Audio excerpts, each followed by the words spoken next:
Hey! We're live! Yes. Hey, everybody! I am alive. Not. You feel alive? Definitely not a zombie. I reanimated your corpse just for the stream. Yes. It's more reanimated so I can paint. That's it. The rest of me is just dead.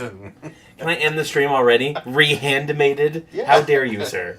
How absolutely dare you? Well, too bad. Well, welcome everyone to another paint stream for Tales of Aneria, or just in general. Obviously it's for the channel. We're we're members of that channel, so. And for our own enjoyment. Exactly. And today we've got a very fun show, and there was a dog in the background, but we've also got new equipment. So you can see more of us, like you wanted to, and you can actually focus. And see stuff. Maybe. Yeah. And we'll get to that in just a moment here. But thank you, everybody, for joining us, either on Twitch or on YouTube. Either one works out. We can see the chat for both, so don't feel free to jump in and just say hi. Can we even put a title up for this Twitch? Yeah, we got a title and everything. Paint stream. We're good. Yeah. I just put, okay. I don't think the chat's coming through. Click on a little button. See if it works. Alrighty. I don't know. Ooh, so professional. Love it. Yes. As always. Let's see. Well, anyway, I can see it over here, so that should all be fine. But hello, everybody. Welcome. Let's see who we've got in the... I'm going to pull this over here. Can I? Yes. Can I not? Just drag the whole thing over. All right, fine. Okay. Computers. Hello, Bosco. Hello, Fuzzy Squirrel. If you are in the chat, say hi to us so we can say hi to you. And yeah, I think we've got some. Hi, hello to Casey, the dear wife of mine. Thank you for joining us. Dual chat. Yep. Hello, Wagadoodoo. Did I say that name right? Wagadodo. Wagadodo. Wagadog. Like Wagadog. Like. My brain just short-circuited there. Is it like walk a dog? Like walk a dog? Wagadodo? I have no idea where you're going with this, but I love it. All right, so tonight we've got some fun stuff that we're going to be doing. We're going to be painting a few special figures tonight, actually. But before that, Scott, I wanted to show them your cool new... Hi, Shep. Visual aid. Yeah, so basically, for those... Thank you. This is all of the different colors that you have. Is that right? We can. This is the contrast paints. Sorry about that. The dog wants to play. He's all right. He's fine. Yeah. Wagadodo is what it's called. As in, more things than you can wag a dodo at. Yeah. Well, thank you. You broke my brain. So. Yeah. So these are all the cool little contrast paints that you have access to, and you added some material stuff to them to kind of see how they would look once they're dry, so right? You can see what they look like on different surfaces: metal stuff, flesh, wood, sand, that kind of stuff. Very cool. Yeah. Yeah. So you're gonna be using that tonight, and yeah, it just gives me a quick and easy reference, so I can see what's going on and then all of the figures that you're going to see painted tonight are from your new printers, isn't that right? Yes, they are. It's so nice. It's got such a huge build plate. Mm-hmm. So the first one that we're going to paint today is falling out of my hands. So this is, and both the figures that you're going to see tonight, if we do have time to paint them both, are the new characters for Tales of Aneria. This is Dallin's new character. His name is Arconis. Alderheim. Yep. Alderheim. In the back of the throat there. And then this is Colby's new character. He is playing Aloma Stargazer. But said like a normal person instead of the way that I said Stargazer. So he is we're going to be painting these two new characters tonight, and depending on how long it takes. You get your first awesome look at a couple new characters. Mm-hmm. Show me the back of Arconis, because I don't think people saw that wonderful little loot. He's got some loot with him. Come on, focus. Focus. We got this camera specifically for focusing.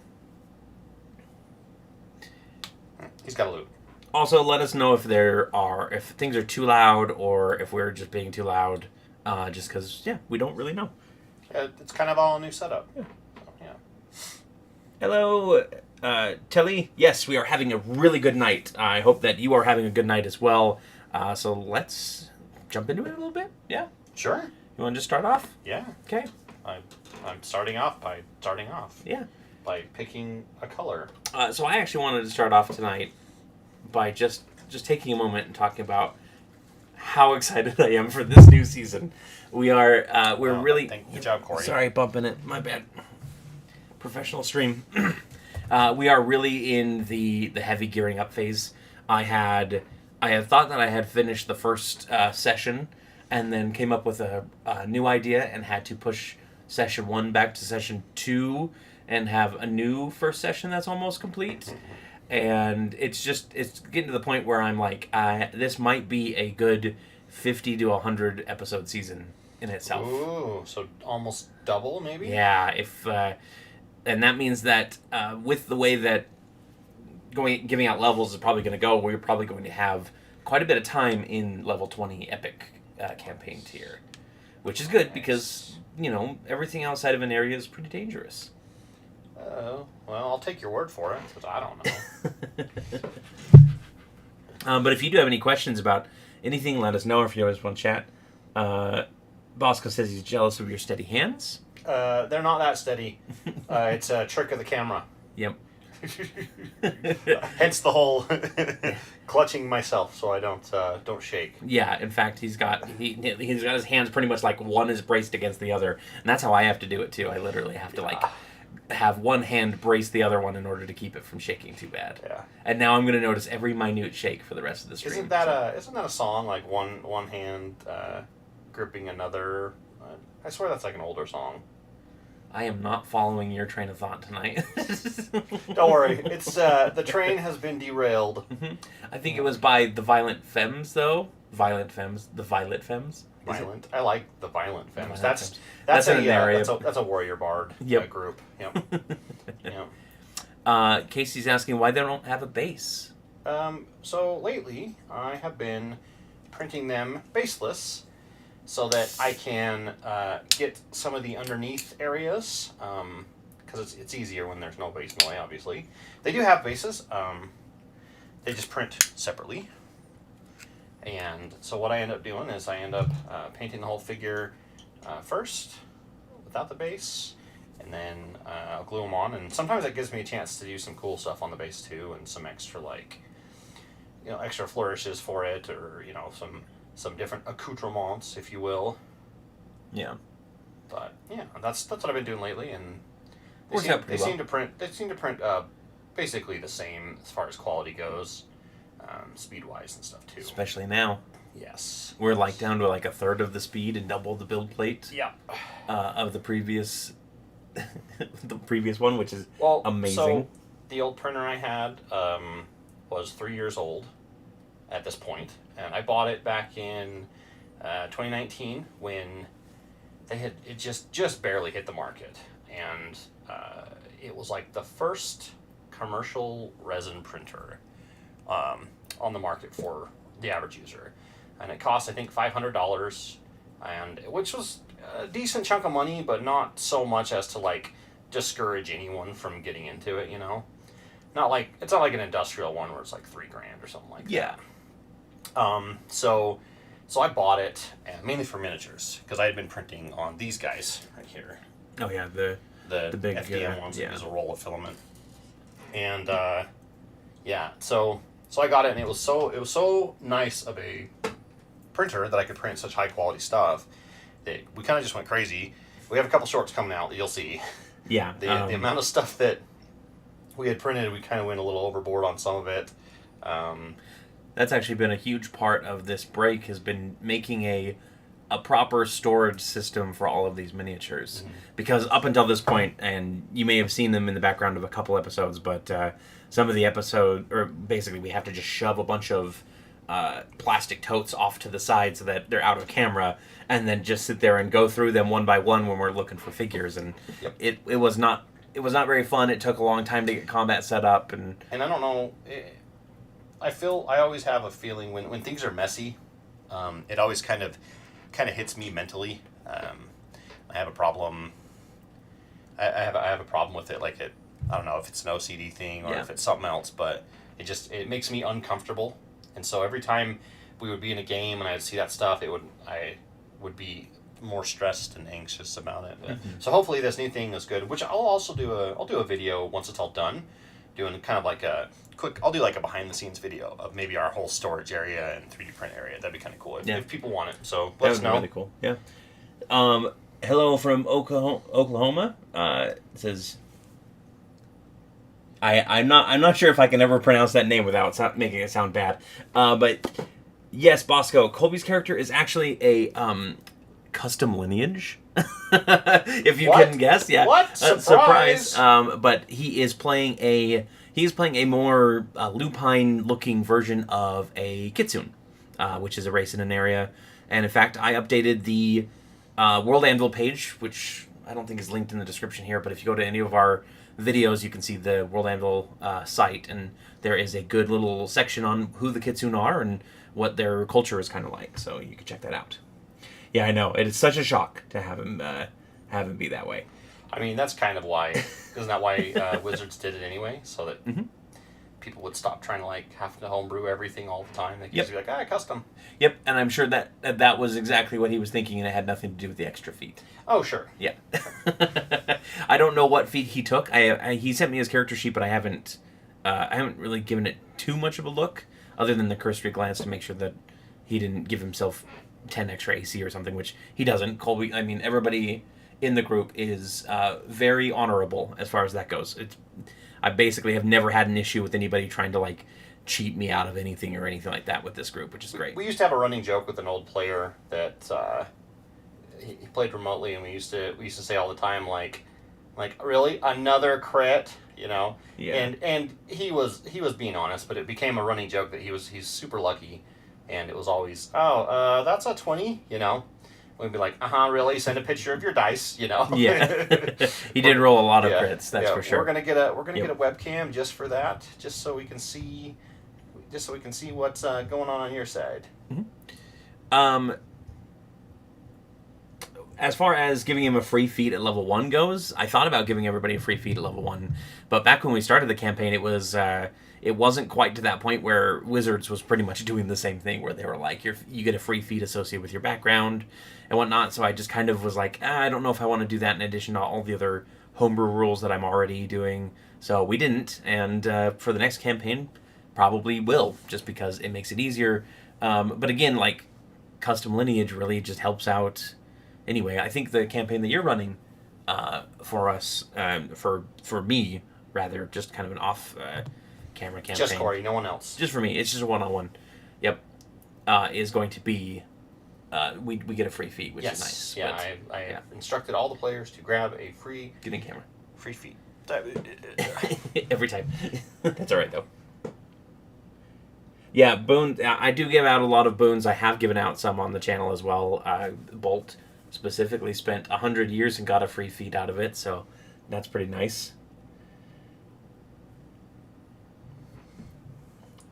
Yeah, I agree. I like the races being more diverse as well. I like having the options, and obviously, that's the great thing about custom lineage specifically is you can do whatever you want, right? When I first started coming up with the concepts of the other races in Aneria, the custom ones that I had created, or not custom, but the homebrew ones that I hadn't actually homebrewed, that the intention was always custom lineage, and we can work out the rest of the traits and whatnot.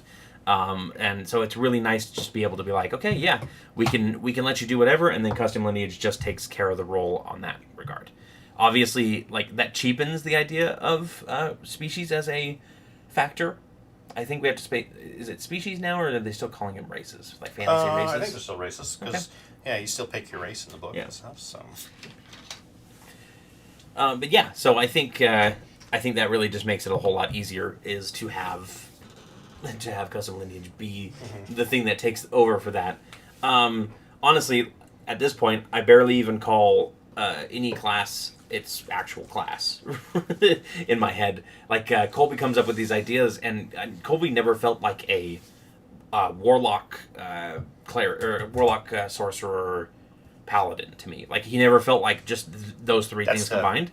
That's the Colby class. Yeah, he was just Ceradon, right? Yeah. Like there was no specific class. If we wanted to give him a class to be something like the race of Ceradons, like Vanguard or Spellbreaker or something like that. Yeah, like you would come up with a custom name for it, and then it's just a multi-class of things. So later on, when we get to it, I have gotten permission from Dallin to have the chat pick out some colors for his character. Ooh. So, what are we going to specifically... I think I was going to have them pick out the loot. What color is the loot? All right. Get your ideas ready for loot colorations. Yeah. And I might pick something off of Colby's as well. Yeah.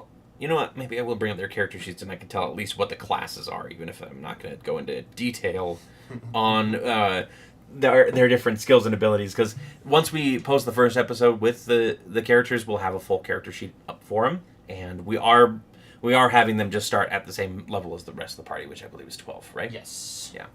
I don't remember. I'm not a player. Yeah. You think I'd remember something like that? I don't know why you would ever need to keep track of anything. Yeah. Black with a flame design, says Casey. And hey, what's up, Griffin in a hat? Or Giraffe in a hat, sorry. Oh, are you still out on your trip, or are you back yet? I like Griffin in a hat. Griffin in a hat is... Go change your name right now to Griffin in a hat. Please. Let's see.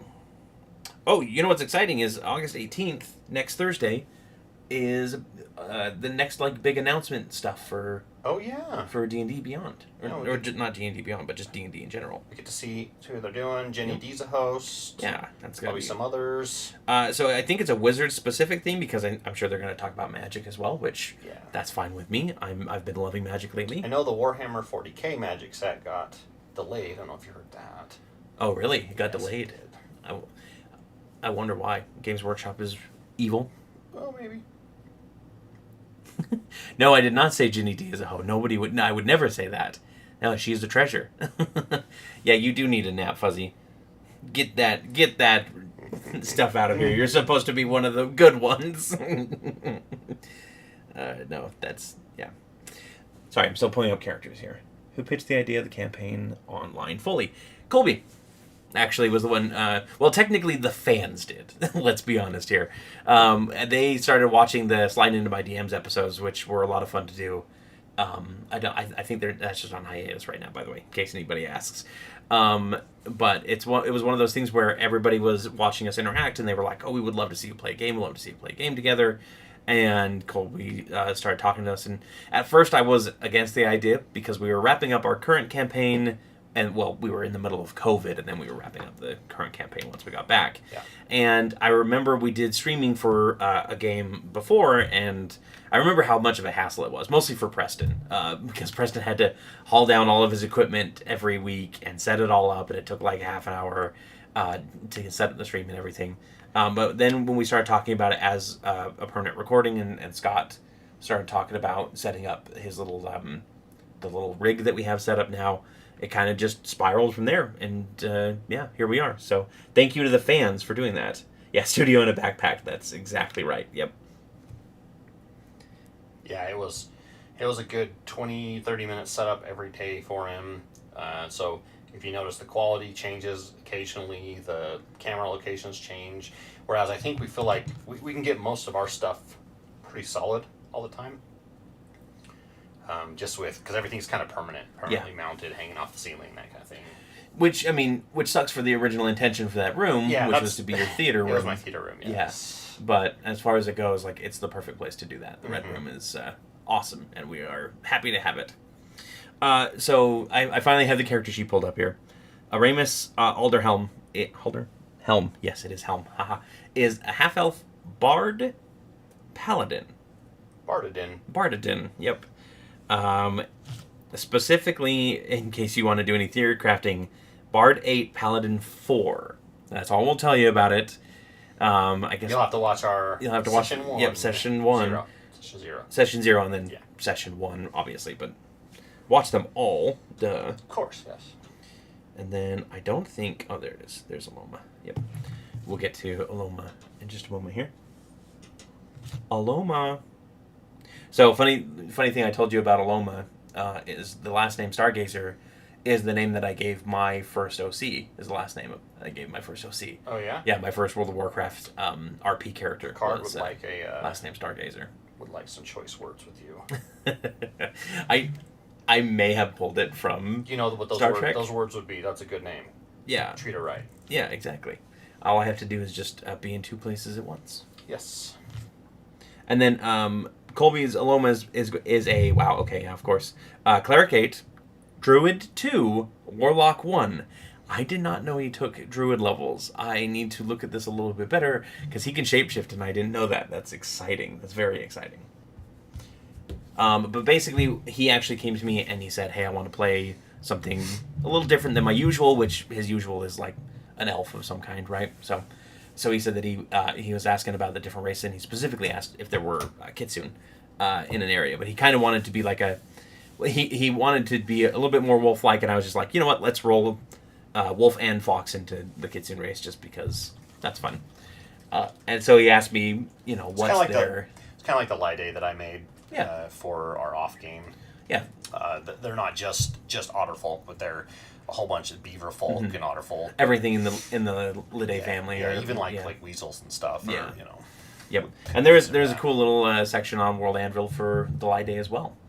Just because I got into the habit of writing. And if you haven't seen those one-shots, I highly recommend. They're a lot of fun. Oh, yeah. Yep. If you skip those because they weren't part of the main story, well, technically they kind of are. They can be.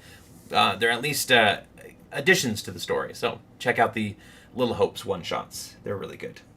Is he DPR or Nova? I do not know. I have no idea which one he went for with this character.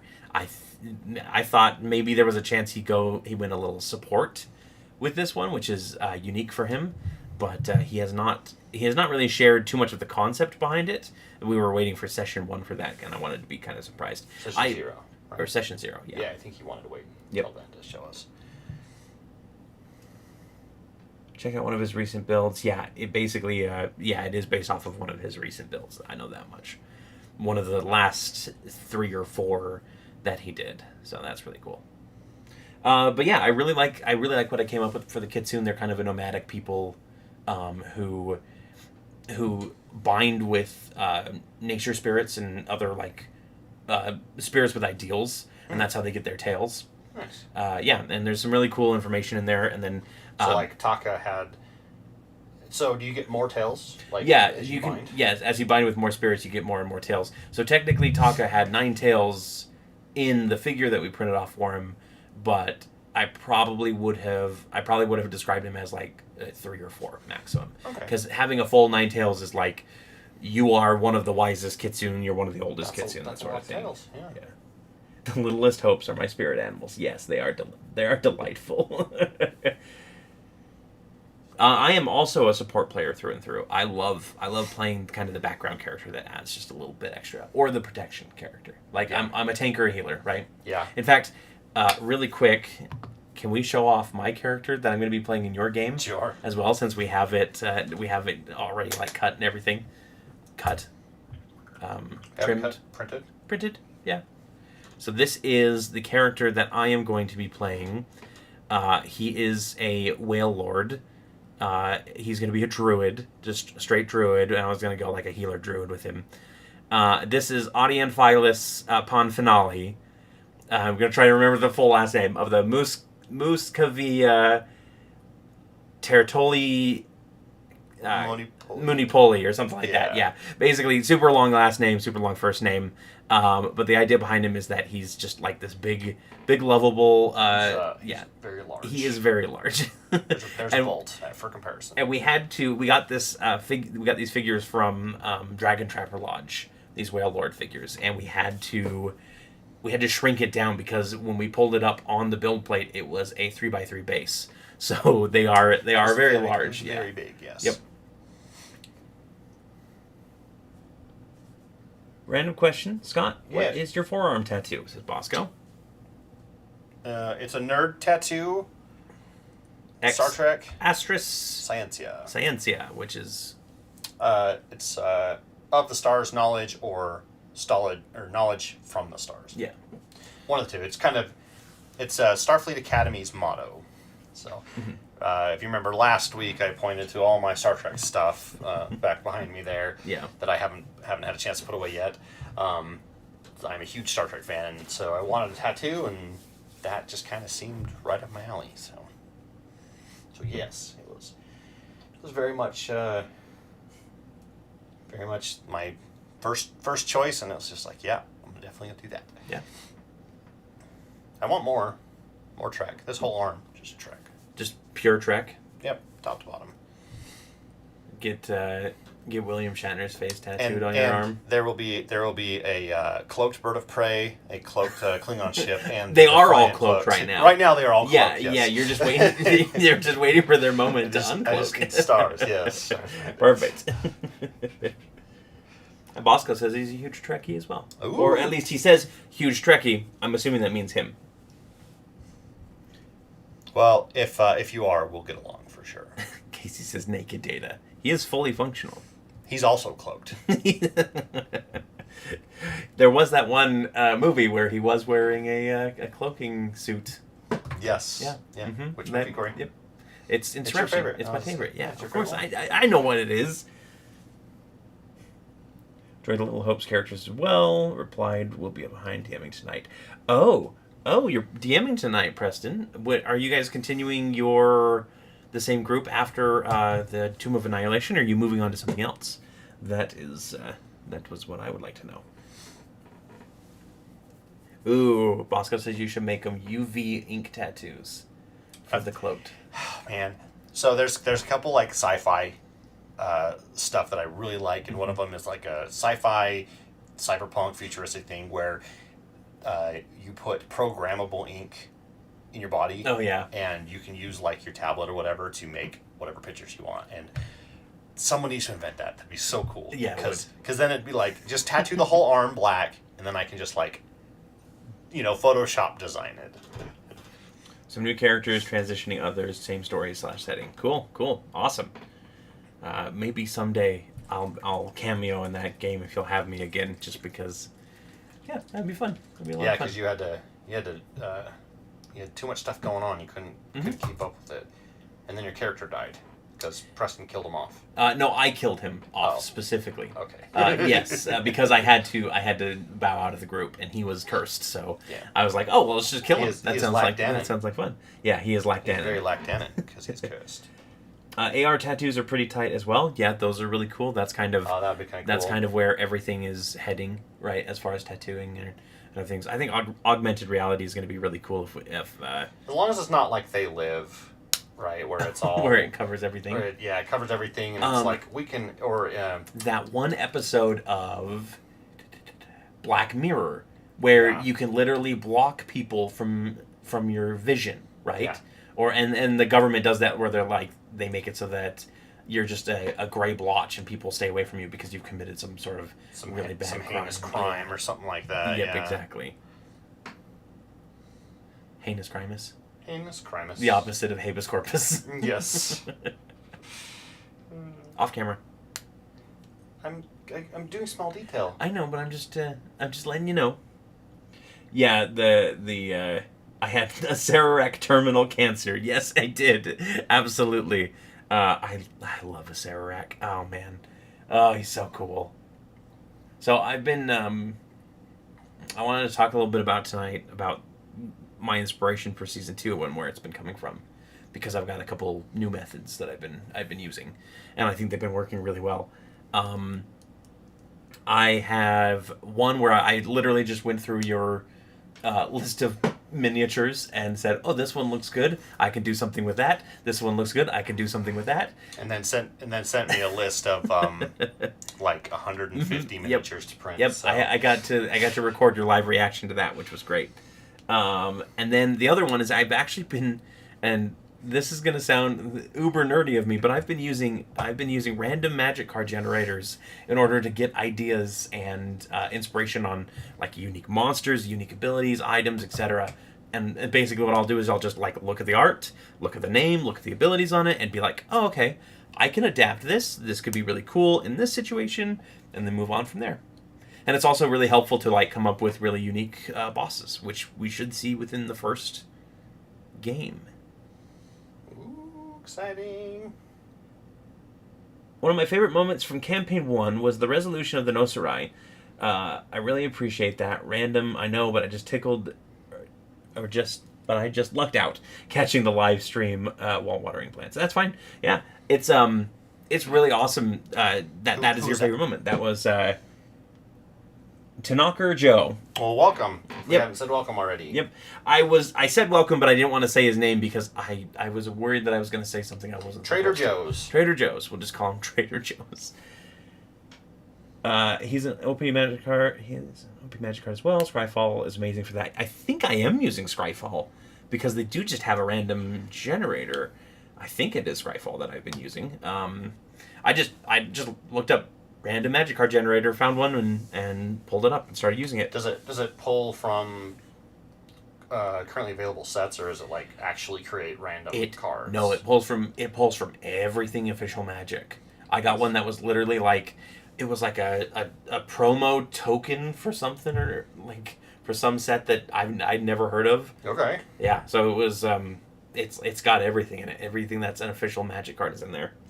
I'm glad that the Noserai thing was your favorite. I really enjoyed that whole... I wish by the time we got to it in that final episode, it was a little late at night, and unfortunately we were trying to wrap everything up, which is sad, but sometimes that happens. But I really did enjoy the resolution to that, and just like knocking it out of the park was really fun. Yeah, when we play late at night, it's kind of tough because everyone's usually off of their long day at work and dealing with family and whatever, and everyone comes over and we're always really excited, and then it only takes like an hour or two and everyone's like, yeah. Time to chug the 5-hour energy. Go watch like the last maybe like 5 or 6 episodes, and around like 2 hours in, you could just watch Tori's eyes slowly start closing a little bit. Yeah, she got really busy that last little bit. That last little bit, yeah, and it caused it. She definitely. It would be her turn in combat. She would take her turn, and then I would just watch her kind of slump. And I'm like, I really hope that it is just that you're tired, and I'm not boring you, because I've been known to bore people. You're so boring. Yep, I am 50 to 100 feral hogs. That's how boring I am. That's my first pun of the night, I think. So yes. We need to get a pun counter. Ding. Just put it up right here. I did a 24-hour dungeon one time, and that was a grind. I would expect so. Holy crap! That sounds like fun, but holy crap! Yeah, sounds like it would take forever. And hello, Glenn Leo. I don't know if we said hello to you yet, but yes, not sponsored by anybody yet. Yeah, we're working. We're working on it. We've got something. Yeah, we've got some things that might be coming down the old pipeline there, which is nice. Yep. It allows us to get new cameras. And obviously, the biggest thing that we want to do is get back to the actual game, yes. Because that is like what the channel is, right? Like the streaming stuff is great, and I think we're planning on continuing to do it even after. I want to. Yeah, because it's just a lot of fun. The paint streams are fun. The art stream last week, if you guys haven't checked that out, that was a blast. Preston drew some amazing alternate history art for characters. I played a gnome druid go rode his wolf into combat. Okay. Yeah. Alrighty. Have fun, Fuzzy. Have a good one. Yeah, I've been wanting to play a druid for a while, and I always want to play a druid and do the shape-shifting thing, but then whenever I come up with a druid, it's always like... oh, well, maybe I'll do something unique and different, and like this time I'm doing support druid instead, and it's like, I have wild shape, but I'll be using that for... I'm going Circle of the Stars for anybody who... is familiar with druid subclasses, but yeah, so that'll be really interesting. But again, it's not shapeshifting in the strict sense, but that's okay. That'll be fun. You'll still be able to shapeshift. It's not like going Circle of the Stars removes that ability. No, it's just that the star form that's part of the Circle of the Stars uses wild shape. Yeah, right? So I have to be choosy about them.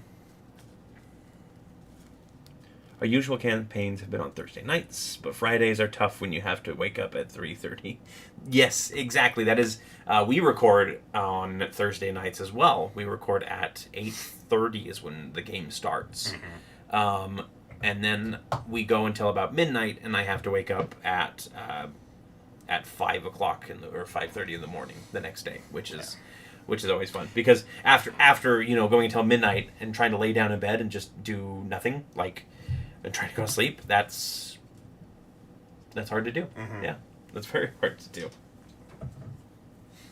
Summon a Stegosaurus. Spoilers, there might be one in the campaign coming up. Again, I was going through so many figures last night, and I just grape shot. I just did grape shot. I threw everything at the wall, and we'll see what actually sticks and everything. Circle of Stars seems like a really cool one, actually. I do enjoy that versatility. Plus, one of my favorite forms in World of Warcraft was doing a balanced druid, and they used to just be Moonkin, right? But then they came out with the way that you could modify it so that you looked like you were made of astral stars and everything, that you were a constellation. And I thought that was really cool. I always liked that way better than the Moonkin form, which made me unique because everybody else liked Moonkin. I would stay awake if I had to wake up at 5:30. I used to be able to do that. I am an old man now, unfortunately, and I say that being only what? How old am I? 32. 32. Yeah, I'm only 32. How old am I? Whiskey helps. Whiskey makes you sleepy, though. Yeah. At least it does for me. Yeah, I also have a no drinking rule as far as game nights go. I'm not typically a drinker anyway. I'll have a Mike's Hard every now and then, but I grew up in Utah, so that never really stuck with me as something that happened. But not that makes me superior anyway. That sounded like I was being superior there, which I wasn't. Definitely not. You don't drink. No, yeah. I don't drink. That makes me inferior, if anything, let's be honest here. No, but at the table, we did have, I've had other groups that had a couple people who like to drink, and I always said, let's just do soda, just because I know that drunk D&D can be fun, but losing your inhibitions can also cause problems to come up in the group, and honestly, I don't want to deal with any of that, so, yeah. Yeah, some people can get kind of contentious when they drink, and then there's also the matter of making sure everyone gets home safe, and especially if they get too drunk and they can't really drive, that can be detrimental, and yeah. That's a new person. Hello, Wolfdoff. And Richard Watt says, Druid is always a good option, though rarely the best. Yeah, I kind of agree. They're back in 3.5, they were kind of the best at everything. They could do everything. But in 4th edition, they really didn't do much. I never really looked at the Druid and thought they were particularly special. And then in 5th edition, they're kind of a jack of all trades now. Just Wolf is fine. Okay. Because, there's only one person out there that would reply to the name Wolf, but sure. I've played in groups with and without drinking, and if everyone can agree on mounting. What?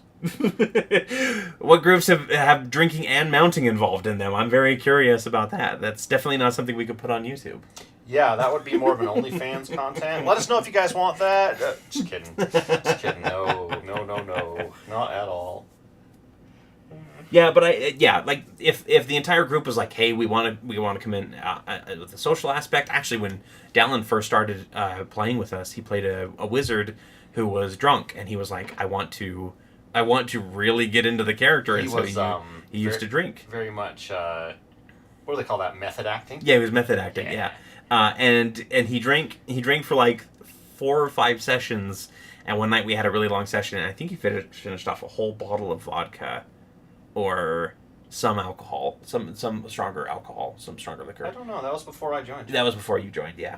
And it was 1:30 in the morning, and he was completely clonked out, falling asleep every 10 minutes. And after that, he was that was the last time I'm drinking while playing D&D. That was too much there. Yeah, if your party wants to do that, that's fine, as long as everyone's on board with it. But that's a really good thing for a session 0 to cover, Mm-hmm. How are you guys cool with alcohol? How much, et cetera, et cetera, et cetera. Yeah, exactly. Baby in my lap trying to get to sleep. Do we need to be quieter? Do you want us to whisper? Scream into the microphone. Yeah, no, that's completely That's fine. what headphones are for. For the baby. So for the baby? Yeah, noise canceling. Listening to us? Yeah, I mean, maybe. They say that Mozart makes your baby smarter. What does listening to us do for a child? Ooh, there you go. Makes them nerdier. All right. Yeah, method acting. In quotation marks. Maybe a little. Adorable. Grabbing the phone. My wife does that to me too, but it's not adorable. It's just annoying. It's just annoying. Stop trying to grab my phone. She's in chat. She's going to reply to that in just a few moments here. Yeah, I think the world needs more nerd babies. We need a lot more babies that are nerds. LOL never. Yeah, I mean, fair. You can just discount my joke. That's fine. I also wanted to see if you wanted to know a little bit of information about some of the realms we might be visiting. Yes. So I can plan on... So you can plan accordingly? Yeah. So we are... This is a spoiler for session 49, I guess, a little bit, a tiny bit. Not really a lot, but just kind of like what happens at the end of it after the whole situation is done. So if you haven't seen 49 yet, you may want to back off for like a minute or so. But the basic premise is that they're going to be able to explore what I am calling the Shattered Realms, which are all of the other realms in Aneria that kind of were able to gather up based on these other deities or powerful beings that were able to save part of this broken world, right? Groups of mages, that kind of thing. Mm-hmm. Yeah. And the whole idea behind this campaign has been a fantasy post-apocalypse, right? Which you guys have had the easiest time with because the Arcanum has basically wiped everybody's memories of apocalypse as it had happened. Yeah. Yeah. So we've got a few different like major realms that I have established that are going to be kind of the big ones. And we can go through a few of them tonight, just kind of talk a little bit about them. I think the biggest thing to talk about first is that... actually, let's go ahead and before we do that, let's see how it's coming along here. Not bad. Not bad? Just did the hair. Okay. Ooh. Yeah, that looks pretty good. Focus. And we'll have to figure out what the heck is going on with that focus. Yeah, it's a webcam. Yeah, okay. It's not the greatest. Yeah. Here I am teasing like, hey, we're going to talk about things, and then we just do something else. Hey, the ADD stream, welcome. Yep. Welcome. That is, yeah, literally. That is what I do. It's a D&D. Advanced D&D. Yep, well, I know. Yeah.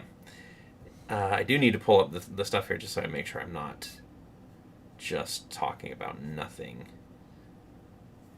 I mean, that would be the Seinfeld series. Mm-hmm. Yeah. The next campaign that I'm running. Yep. Is you're a group of 4 people that are in an apartment. That are in an apartment complex, and you get into wacky situations. Yeah. That sounds terrible. Yes, it does. Richard asked, did I pull any ideas for the Arcanum from a win called Amnesia, an old anime along those lines? Will there be direct fallout from people getting the memories restored? So I did not pull the Arcanum from anything. They were a little bit Kirin Tor Mages Guild, but they were always meant to be just sort of like this magic police. I have not seen that anime. I will add it to my list because that sounds awesome. If there is something similar to that. And then as far as getting back memories go, yeah, there's a lot of people in an area that actually are older than the world is. Because, I mean, I think one there's of them... not a lot. One of them is that Rakshasha. Yes. And basically, because an area itself is only about... or as it stands now, is only about 1,700, 1,800 years old. Mm. Like, there was only about 1,800 years of history. So there are a lot of things that a lot of different people... I know Glitterbug, for example, is one of the creatures that existed before an area was broken. What about Lady Crestor? Lady Crestor... Undecided at this point. Yeah, so maybe she might have been there. But yes, there will be definite consequences, and they're like Zolzyrus, the Lich that you guys unleashed, or that Ezra unleashed. Yes. He was around before everything went to hell, as it were, or to the Astral Sea, as the case may be. Yes, Crestor is one of my favorite little things. Actually, big thanks to my wife for helping me design that character. She absolutely doesn't remember helping me come up with that character, but the Crestor name and the Greenwood estate also came from basically that. Those names came from an old story idea that I had with her and everything. So, and there's a lot of that in there. There's a lot of like little things that I'm like, oh, I came up with this with my wife, and I'm not using it there anymore. Might as well throw it into a D&D game, you know? Yeah. Hey, I think that's fine. Yeah. I think... we can't do polls yet, can we? I don't think so. I would love to do a poll on what people think Crestor's deal is, if they think she's... Because there's still a lot of confusion about what she is and everything, but it's one of those She's things a where statue. It's like, she is not a statue. She has a statue that looks like her. Just saw Colby's latest build where he mentions the change to the next season. Will you all play new characters or keep the remaining ones? We're doing half and half. Scott sticking with Bolt. Bolt still has some story to go. Yep. Just because, like, he got his memories back. Right. They got their memories back, fully restored once the shield fell. Not that you didn't before, but like now Callie has, and Helm has as well. Mm-hmm. So there's still a lot going on there with where your maker is, where your father is, Quinn. Yep. So that we need to explore there. Lost the live feed for a moment there. Oh, I hope it's back now. And then also, not Ezra, Victor is sticking around. Preston is going to continue to play Victor just because he wants to keep playing the Knife Dancer, which I think is great. You know, absolutely. And I gave everybody the option. I was like, if you guys want to play new characters, you can. Colby's playing something new, and I'm very curious about that, though. I like Ceradon. Yes, I like Ceradon too. Basically because Tori decided to bow out. Colby was like, I think Ceradon would move on with Eve to help her out, so it'd be kind of hard for her to be part of the story without Eve around, because they are kind of intertwined characters. So we completely understood that, and they are off on their own adventures. And Anthony, welcome to the stream with the $27 donation. Wow, thank you, man. Thank you. Appreciate that. Or, sorry, Canadian dollars. Maple dollars. Oh, thank you, eh? You can take that money back just because of that. I'm sorry. Yeah, please. Charge back immediately. You still need to DM me, Anthony. You've been wonderful lately, and DM me on Discord, and let's chat about something. All right? As in, not just like, hey, let's just chit chat. Cory wants to talk to you about something specific. Mm-hmm. Lady Crestor reminds me of Portrait of Dorian Gray. Yeah. That might be the inspiration for it, indeed. That was... Portrait of Doreen Gray. Doreen Gray, yep. That, basically, I had an idea in my head, and originally I was going to make her a vampire. I'll go ahead and say that right now. Originally, she was a vampire, and in the original creation of her, she was a vampire, but we had just finished up Curse of Strahd, and I didn't want to do a second. Vampires. Yeah, I didn't want to do another vampire quite yet. So I decided to switch her up a little bit, and I made her a chronomancer and specifically this other thing. Yeah. Trust me, he hasn't told us either, so... Don't know how to use computers. Can you give me some instructions on how to get a hold of you? If you have Discord at all, it's pretty easy. Just find my name on the Tales of Aneria Discord, and you donate another $27. You could probably buy some computer lessons with that money instead. I appreciate it. Did the Infinite Sight story get totally resolved? Yes. Basically, their entire thing was dismantled. Thulian Krall was killed, and Ezra and Nezra reconciled their distant or disparate pasts. Yeah, that was. Do you remember the episode number for that? I think it was 28. We finished up with the walking temple. Yeah. You don't necessarily need to use the Discord app. Maybe I'll find out how to message you directly on YouTube or something, Anthony. I'll get back to you. Yeah, you should be able to just click his name and send him a message. So. Thank you for the donation again, though. Yeah, and then after that, the Infinite Sight kind of just petered out. There wasn't really anything because they were all kind of consolidated in the Vault of the Morai, which was that big giant construct that is now sitting in the middle of the Emerald Wilds. Yes. I guess I should probably get back to the actual talking about the realms, right? Yes. Distraction. That's fine. Yeah, it's good distraction. I'm going to switch over to the other cam again so that people can see your progress. Very nice. I like the cool breastplate look on that. Yeah, the picture he sent me was very sterling silver. Yeah. Okay. While you're talking about the realms, right before that, I need a color for the loot. Oh, it's loot time. Loot time. What color do you want to see the loot, guys? So there are still chronomancers in Aneria, and in fact, there are probably other chronomancers that are popping up now that basically the Arcanum is gone, and there's nobody really regulating the Arcanum. Yes, exactly. But as far as it goes, the Infinite Sight as an organization has been completely dismantled. There isn't any like remnants left, or there maybe are, but they don't call themselves the Infinite Sight anymore. So let's see, we've got mahogany. That's just wood. Mm-hmm. Red with silver accents, says Bosco. Okay. Well, so Teely says red, and then with silver accents adds Bosco. So that could be good. I know that Casey said black with flames. Yep. Yeah. Mm-hmm.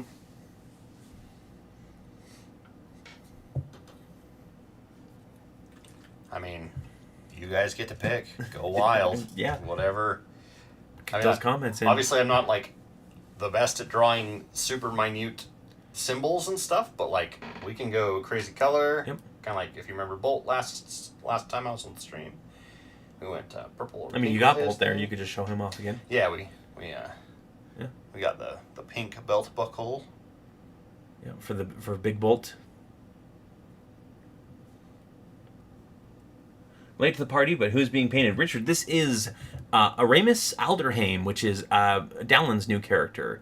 His Paladin Bard. Well, Bard Paladin. He's more Bard than Paladin. Yeah, everybody's voice counts. That's the point of a democracy. I like democracy. I like the kind of like a little bit of red, maybe like a redwood. For the loot, and then we could do the silver accents. I think that sounds really cool. I got an idea for that. Okay. All right, let's talk about realms. Hoo boy. So one thing that I wanted to note is that the reason why Aneria has so many magic items in it, and so many basically there's a magic item shop in every town, even in some of the villages. Yeah, the Willow Spring Item Company. Wellspring. Yep. Sorry. Is because when the realms were torn apart, the Arcanum and Davros, the god of the sun, worked together and basically channeled the flows of magic throughout the Shattered Realms, right? And they gave themselves the lion's share, not rightfully thinking, but believing that they were the most populated portion of an area left, and the largest, which they are the largest floating continent, I guess you could call it now. Mm-hmm. So they basically took the lion's share of the magic away from everybody else. So that's why there's a lot of magic in an area proper, but that means that everywhere else has had to struggle and adapt to different ways of handling magic, because it's not just in the air that you can pluck out easily. So each of them has established its own specific method of generating magic or containing it in specific situations. So the first one that we can talk about is Arconis, which is the realm of the dragons, because I know everybody's excited about that one.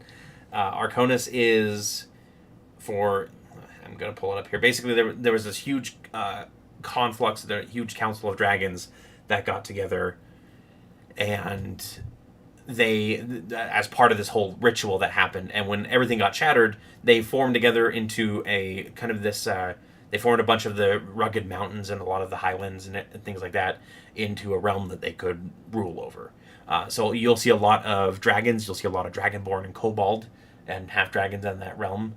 There are some humans in there. Mostly they are like barbarian tribes that roam the hills and just kind of stay out of the societies for the most part, because it is a draconic controlled society. So with all the good and bad that is, depending on which color of dragon rules your city. I got a question. Yeah. Do the the chromatic dragon? So the chromatic ones exist, apparently. Yes. Mm-hmm. What about the metal ones? What are they called? The metallic. Metallic. Yeah.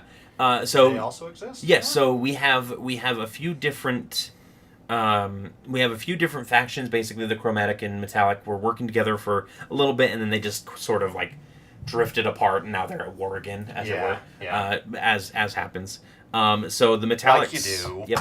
The metallics rule over most of the the prosperous major cities. Everybody has sort of a voice in there. And then the chromatics are a little bit more draconian in their laws and everything like that. As far as magic goes, the way that magic works in Arconis is that it's based off of the dragons themselves.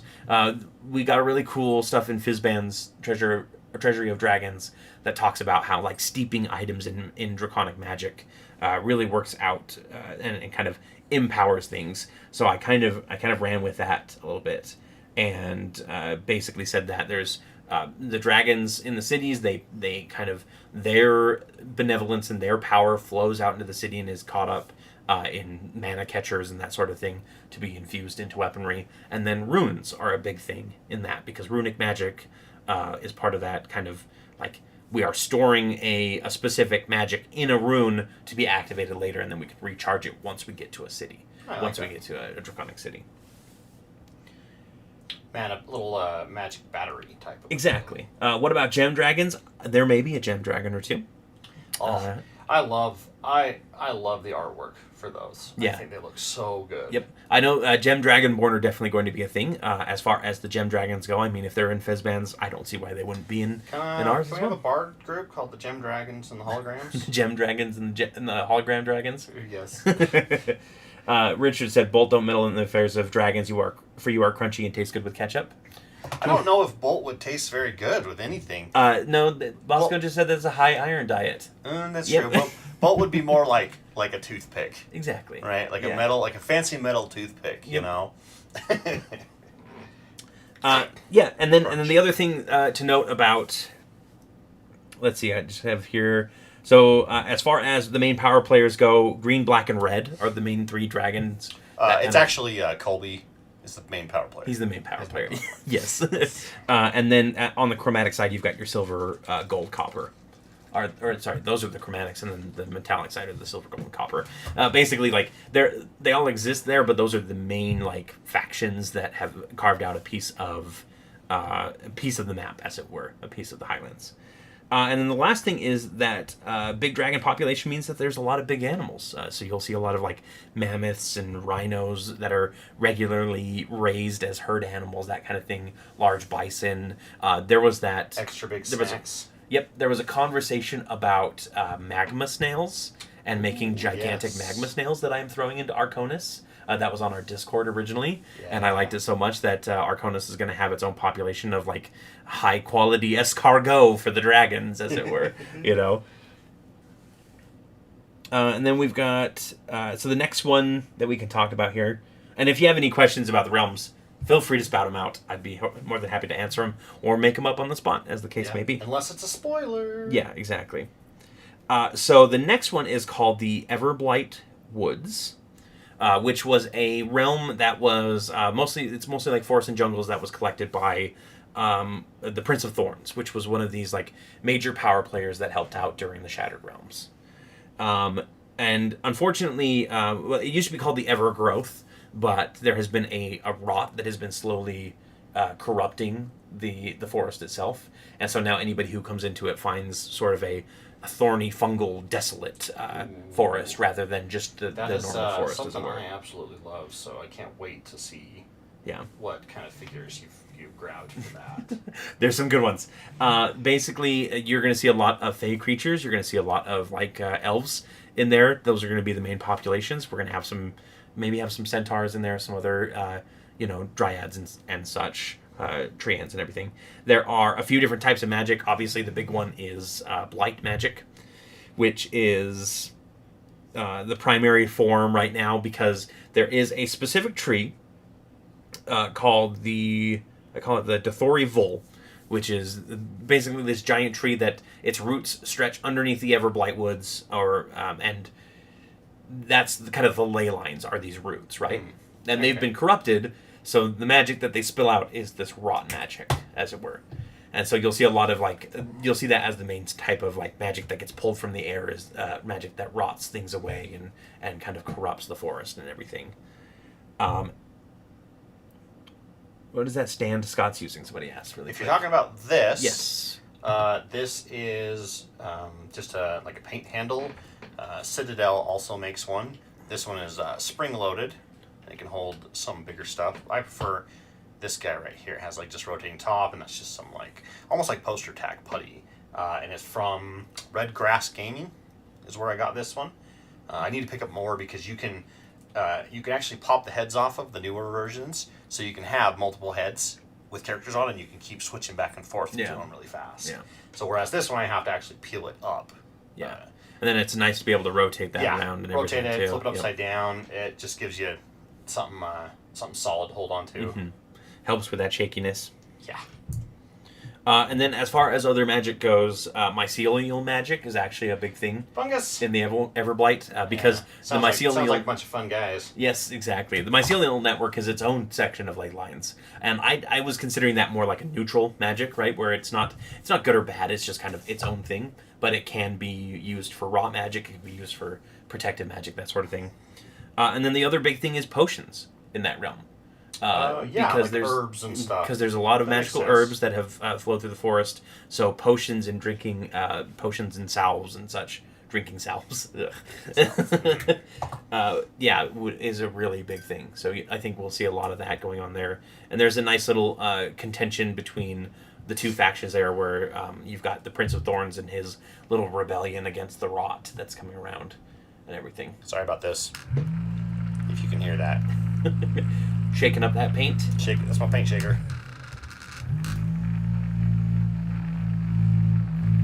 Intelligent Rot, Viral Curse, source of those undead the Watch ran into. The undead, if you're referring to the ones that were coming or spilling out through the portal, those are actually from Ogma, which is going to be him and his Horde of the Monstrous. Controlled by Aaron. But it is an intelligent rot. There is actually something behind that rot. I can tell you that now. Because mostly, it's known who is behind it in that realm, but we'll save that for the big reveal for the party, I think. Yeah, that'll probably. Yeah. So basically we've got alchemical potions. I think that's all that there is for that. And then we've got one of my favorite realms, and it's just because it's deep aesthetic. Alchemist Artificers in the Blightwood. Yeah, you'll see a lot of that. In fact, maybe we'll do some some little Battlesmith Artificers where they took some old tree wood and turned it into I was just thinking they take corrupted vines and other plants and stuff and graft them onto their body. And they kind of make a cyborg-esque type of thing. That's pretty awesome. Yeah. I like that. I like that a whole lot. Yeah. That is definitely something. I haven't progressed to painting minis, but I've thoroughly enjoyed crafting / painting terrain. Your minis come out great, by the way. Terrain is really fun. We started using a little bit more of that with that final fight, and I want more. I want more terrain for all situations now because it looked really good. Yeah. I find painting terrain more relaxing than painting minis, just because you can kind of mess up, and all you gotta do is be like, oh, that's just dirty building. Yeah. That's just a dirty rock. That's just the dirty rock. Yep. And I like that, but part of me goes, well, which do I paint first? Do I go for Marines or minis do I go for terrain? You know, and I always end up coming back to minis because that's usually the primary focus for most of the stuff that we do. But yeah, it would be nice to get all of our terrain and stuff done too. Oh yeah, for sure. And then over on Twitch, Casey said ostriches when I was talking about raising animals you don't normally raise. Yes, giant ostriches. Giant ostrich meat is a delicacy for dragons, that's for sure. Bosco, Beast Barbarian. Okay. So the next one is the Eternal Empires. And I'm very excited because back when Aneria was one complete realm, there was a trio of dark powers that kind of formed together to call themselves the Triumvirate. Which I think... Did I call that? Or sorry, the Dark Triumvirate. Because I think the Triumvirate is the name for the Arcanum one. They were basically like the opposite of the Arcanum one. It's a twisted trio of evil masters who banded together, carved out a realm. Basically, once everything went to crap, they pulled as much of the land as they could together, and then just carved that into thirds. And then from there, because there wasn't really any magic left, they started pulling from the land itself, started corrupting that, and then they've also been harvesting human souls, or mortal souls, I should say, not just human souls. But soul magic is the primary magic of the day. Basically, any mortal is raised up in this realm as cattle for the undead masters, or the different master types there. There's gonna be like vampires and other things that use mortal beings as. Yep. So we've got. I'll go ahead and reveal the three masters tonight, actually, because I'm very excited about them. We've got Trixrax Everchill, who is an Archlich. We have. He's not very chill. No, he's not very chill. Yeah. We have Olgamax, who is an Elder Brain and ruler of Mind Flayers. That is part of the Dark Triumvirate. It's my favorite. And then Empress Lorsa Elidae is an Elder Vampire, and she rules her court with a smile but an iron fist. And then as far as anything else goes, there are little pockets of hope. Basically, I wanted to make sure that there was... Littlest pockets of hope? The littlest pockets of hope. I wanted to make sure that there was a little bit of Davros in actually every realm. So you may meet somebody from his, that is a servant of Davros in every realm, and specifically in the Eternal Realms, or the Eternal Empires. Yeah, we don't know much about Davros. Nope, just that he's a sun god. Yeah. That's pretty much it, and he was partially the cause of what happened with the shield and everything. So here we go. That's got some gold accents around the... Oh, nice. Yeah. I like that. Red Silver and gold. Strings. Yeah. Very cool. Now I need to figure out swords. He's got them kind of dark. I'll do kind of dark. Yeah, exactly. There we in the Eternal Empires we use all pieces of the mortal. The souls for the Lich, the minds for the Flayers, and the bodies for the vampires. Yes. every piece of the buffalo. Of the humanoid buffalo. The human buffalo, yep. Ooh. Which is yeah, there should be humanoid buffaloes in there. Buffaloes. Yep. Mm-hmm. Yep. That makes sense. Liking the gold, nice touch, very cool. Thanks. Yeah. Looks like that's good. And you almost just knocked him over and probably broke his sword if you would have knocked him over there. Well, the new resin's quite a bit tougher than the old stuff, so... There is the next realm I'm actually going to skip over because there's kind of just looks like from the outside, explorers have just kind of looked at it and be like, man, that's a dead realm. Nothing exists there. Nothing to see here. Move along. Yep. There isn't anything there. There appears to be no magic. There's no settlements. It's just cracked wasteland. So there's nothing there. So we can just move on from that one. Move along. Yep. Move along. Yeah, and as far as the Eternal Empires go, obviously there is a little bit of a worry that the souls will eventually run out, right? Because if you have an ever-growing army of immortal vampires and skeletons and undead and everything, eventually that's going to overwhelm the actual population that you can produce unless you start producing more, which in a limited realm that's very hard to do. So there's a lot of logistics, what you're saying. Yes, exactly. Of that it's population growth versus use and resource management. I think if you had to classify it, it'd be a lawful evil realm. Yeah, is this going to be like a SimCity style thing? We're going to have to do resource management. Yep, Sim Undercity. Sim Undercity. Yes. Sim Wasteland.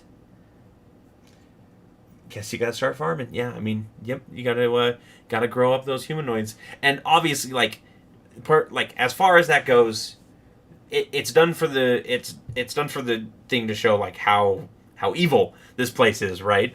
Obviously, I don't condone anything like breeding humanoids with each other or anything like that to make offspring that are just cattle. Like that's very much a terrible thing to actually say, but that's looking fantasy at you, sometimes. Capitalism. Oh, shots fired. Humanoid cattle. Yeah, Frobogs, Minotaur. Yeah, humanoid cattle. Easy. So there was another realm. Basically, Aneria had a lot of water, much like Earth did, right? 70% water, or whatever Earth is. Yeah. And not all of it got pulled to an area for the great rivers. In fact, a good chunk of all of the oceans got picked up by the Great Serpent, which is a gigantic god that ruled over certain sections of the old Aneria. And the serpent basically went around and collected all of the water that it could, a bunch of islands in there and everything, and created the realm by wrapping itself around the island, sort of Jorgmunder style. To contain the water? Basically contain the water and contain the realm. And those are the oceans of Kaer Morha. That's what they're called now. I don't care that much. Okay, well, we can move on then. If nobody else cares. No, Will we see the bottom half of Flat Aneria? Yes. I do plan on showing what Aneria looks like underneath. What Aneria's booty looks like? Yep. TDW Maverick says stop. Okay, you don't want me to do anything? I'll stop. What's the stop for? It better come with a hammer time at the end of it. None of our characters wield hammers. Yet. Ooh. I mean, Bolt's fist is like a hammer. I guess that's true. They can really just smash things down, yeah. Oh, he says he cares. So I'm going to continue talking about the oceans of Kaer Morha then. Do you care more or lesser? That was the joke. That was what I was getting at. Okay, alrighty. I don't like it, so I'm just going to move on. I don't like it, so I'm ignoring it. Yes, exactly. Fair enough. Not booty buttresses. Yes. What? What did you say? What, did you say buttresses? Buttresses. That is literally the bottom half of an area. Just giant buttresses holding the entire thing up. It's attached to a rock pillar. Yeah. So basically, what you have here in the Oceans of Kaer Morha is you've got two factions. You've got kind of the undersea dwellers, which consist of Tritons and Wereshark folk and Merfolk and all that have kind of banded together, mostly out of necessity against the land dwellers. Edequathan, yes, there are going to be Edequathan. Edequathan be there? Yep, and in fact, cool. Edequathan are, because they're in an area as a whole thing, they're not just that one part of an area. Gotcha.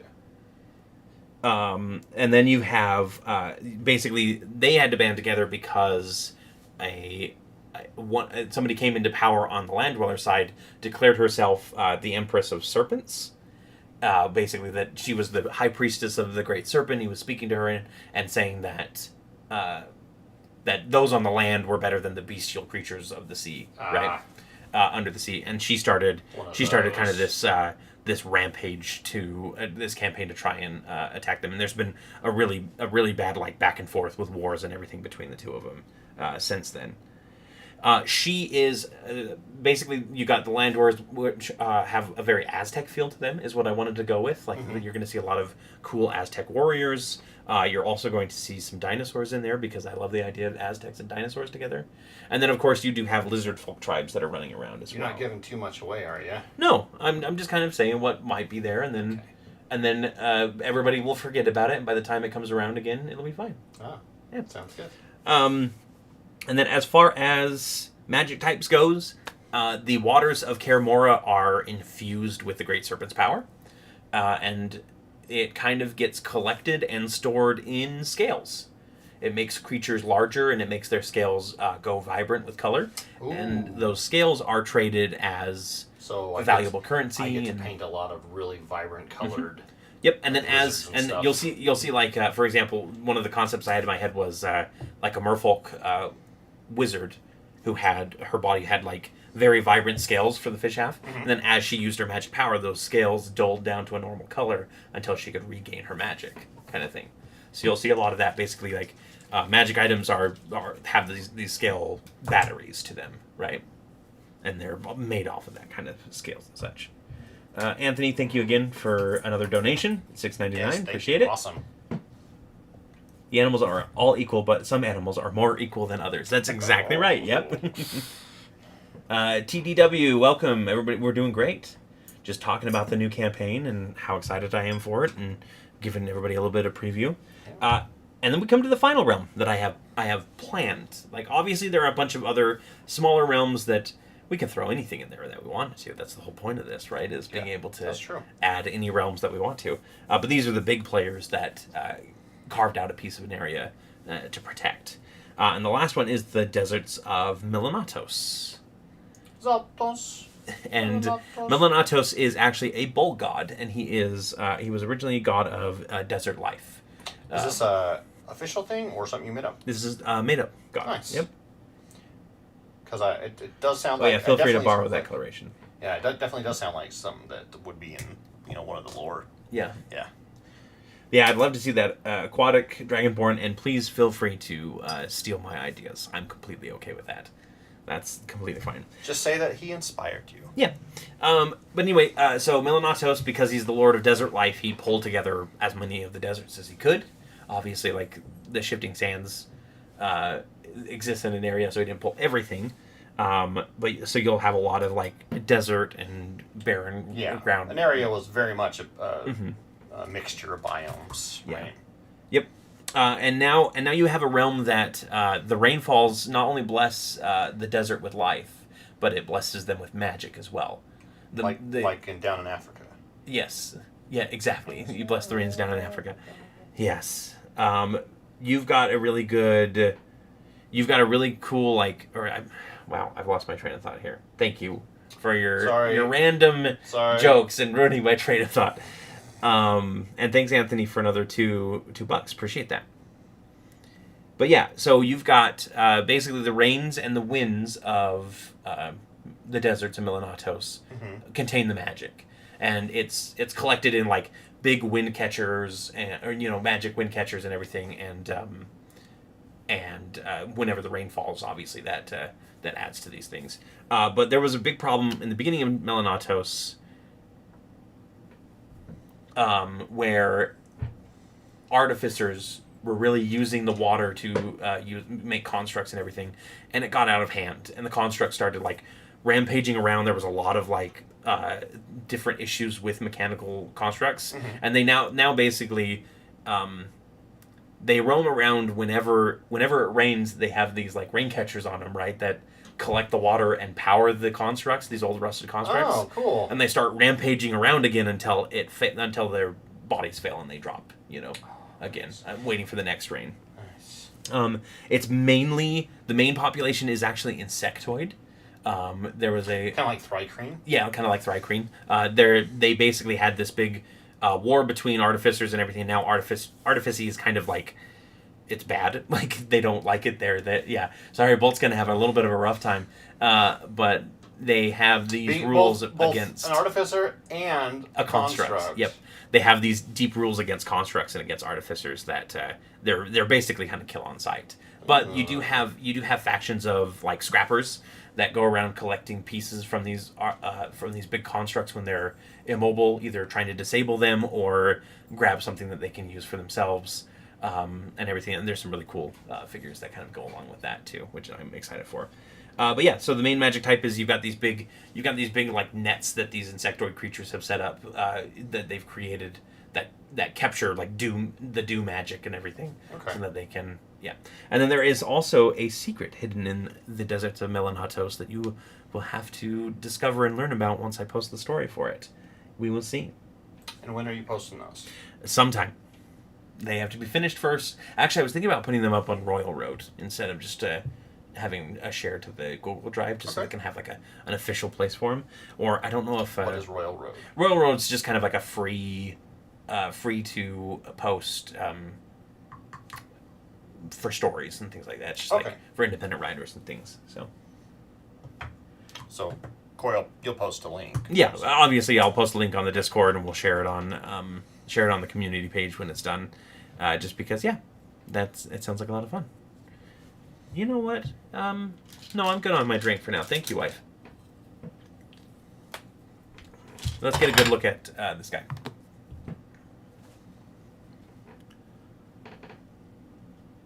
All right. Looking really good. I think he's done. Yeah. You gonna do the eyes, or are you just gonna leave it like that? I might do that later when I can like bend over and get out of frame and stuff. Yeah. And work on that. But for now, I'll just. Machine Forbidden, something like the Brolarian Jihad in Frank Herbert's Dune.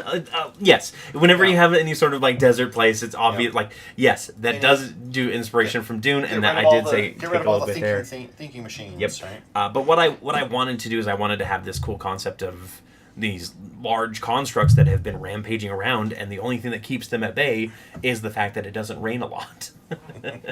And so so they just sit there as like rusted machines with these giant like bowl catcher, rain catchers, and then once it starts raining, it infuses them with magic again, and they creak back to life and start on their rampage again, fighting against the insectoid empire that they were fighting against at the beginning here.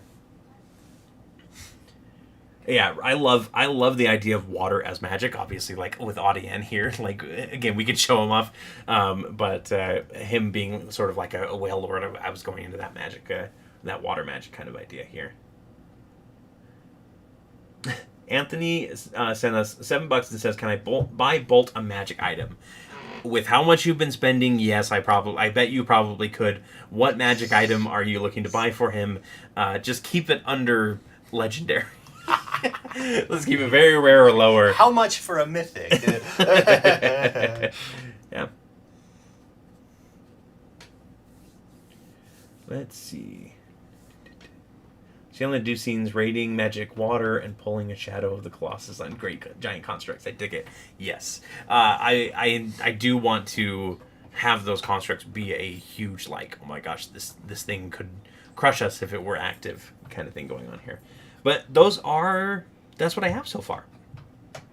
Those are the major realms. Obviously, there's a little bit more there that I'm not going to discuss, and there's some secrets about these realms that we will get to once we get there. And yeah, I'm really excited. And I sent you. I am too. Yeah, I think I've got like 150 different individual figures that I wanted you to paint or print or something. Well, paint as well eventually. Yeah, but paint as well. Yeah. Yeah, we'll see. Something did damage like a wand of fireball. Yeah, okay, all right, sure. Oh, Bolt actually has a wand. Yes, you do. From Glitterbug. A wand of fairy mischief. Yeah. Yep. And I always forget about it. I need to like print a card out. So, are you sure that you want to get him a wand? Because he obviously wouldn't remember that at all. I totally remember that. Yep. You can't ask him what he needs though. I'm not going to allow that. You have to buy him whatever item you want. My character sheet is. I'm going to mute it every time you try and give an idea. Take a look at the character sheet. Yeah, exactly. It's sort of, and in fact, it's a little bit of a catch-22 in the fact, or not a catch-22. I saw the word catch-22 and I said it, but it's a little bit of like, if we can get to the constructs and remove their rain catchers, as it starts raining, we can collect the water instead of them. So it could be, it's kind of a risk and reward situation there. Okay, I'll look up magic items. Perfect. I'm off to nap before game starts in a couple hours. Have a great rest of your night. You too. Teal, thank you for joining us. We appreciate it. Yes, thank you for joining. Yes, I am going to share Scott's reaction to the list of minis. It's we have a couple shorts coming out, and that's going to be one of them. I shared that with him today, and it was fun. I enjoyed it.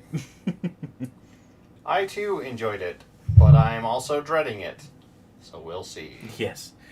So now we are moving on to Aloma Stargazer, which is Colby's character that he's going to be playing.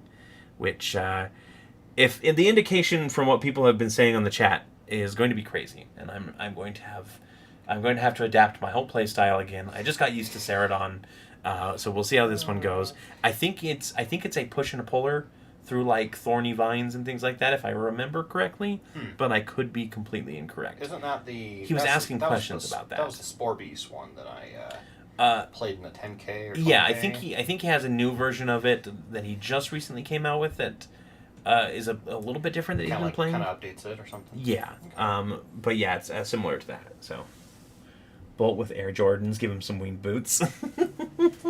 Bolt already has that seatbelt too. The seatbelt does not help you in any mechanical way other than... I mean, can I roll to, like, sit instead of being knocked prone? No, you can't. Darn. Because it's a common magic item I gave you for 50 gold at the beginning of the game. You don't get to stop being prone. It's common in Aneria. Yeah, that's true.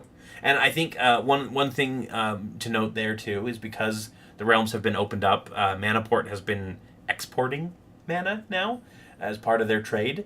And basically, because the realms are open, it's going to start flowing more freely. So you might see magic in an area go down a little bit. So it might be a little bit harder to come by, or it might be considered like a drought, and that could cause some tension as well. A drought? Like the drought? Yeah, like the drow, yes. The drought. In Terrebonne, yes. Yes. Mm-hmm. You forget the drow are in Terrebonne, huh? Yeah, It's not something I did, that came up actually. often. We did it a couple times Did here. it come up at all? Really? Yeah. So you guys went to a place that had one of the. It was like a house. It was one of the 3 drow houses, but basically they're all collected in Terrebonne. Most of the drow population is there. He says using the Crusher / Dow for force movement. Yeah, exactly. So he's got a. And I believe specifically... Oh, never mind. That's not something I can share. We'll let him share that with his backstory when he wants to. About his Dow. So, yeah. Because he wanted to do something different with his Warlock this time. He didn't want it to be as open of a patron thing as the Choir of the Crags was. So, yeah.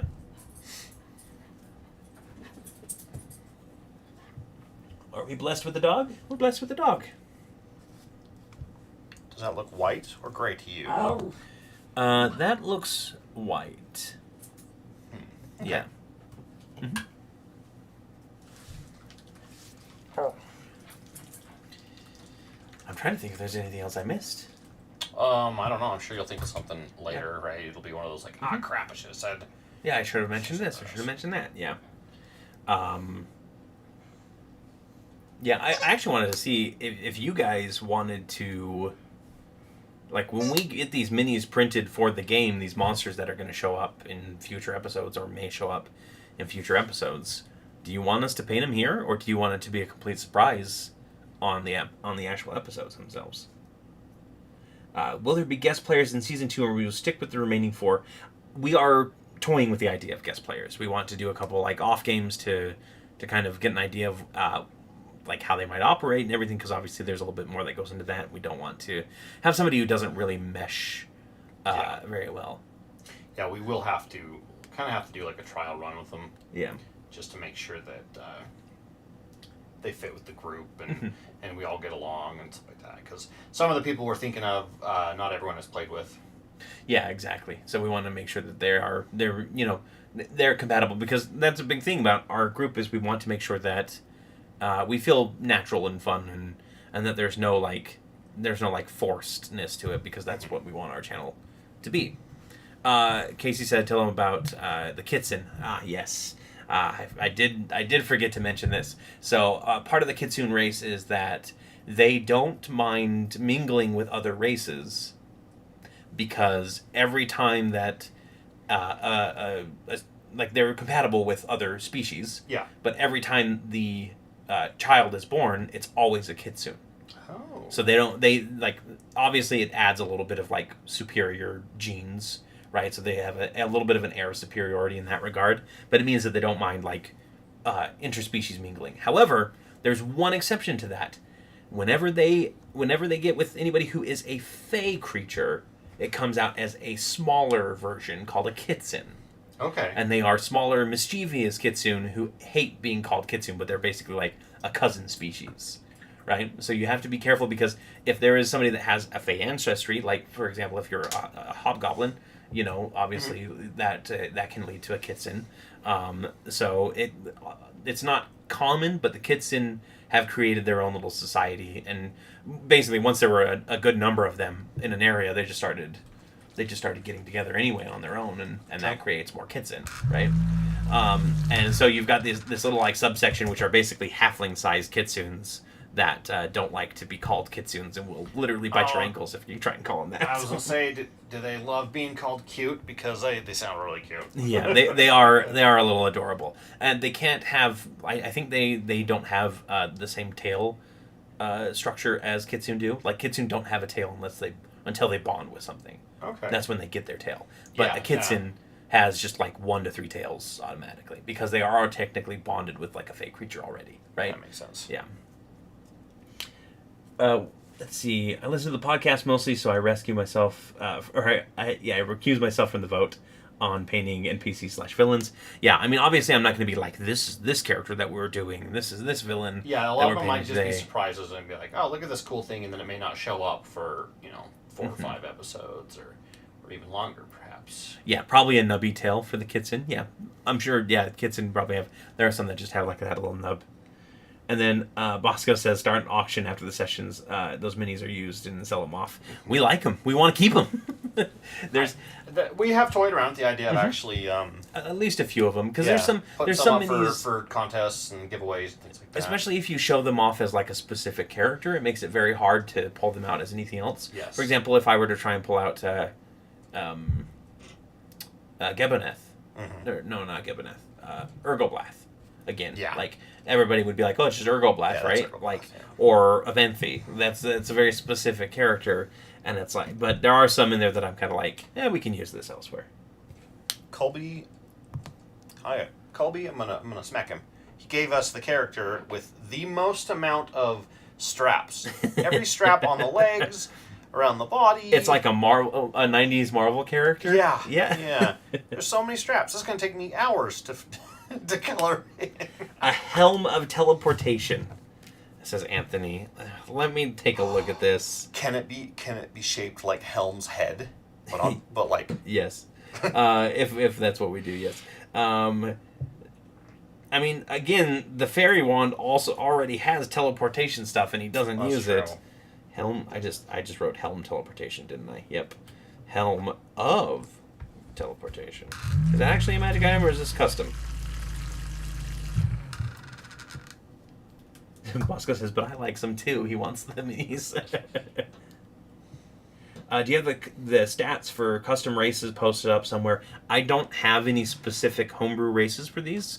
My goal was just to say, like, if you want to do a homebrew race, you can base it off another race and we can work around the other details, or you can just use custom lineage and we'll work around the other details.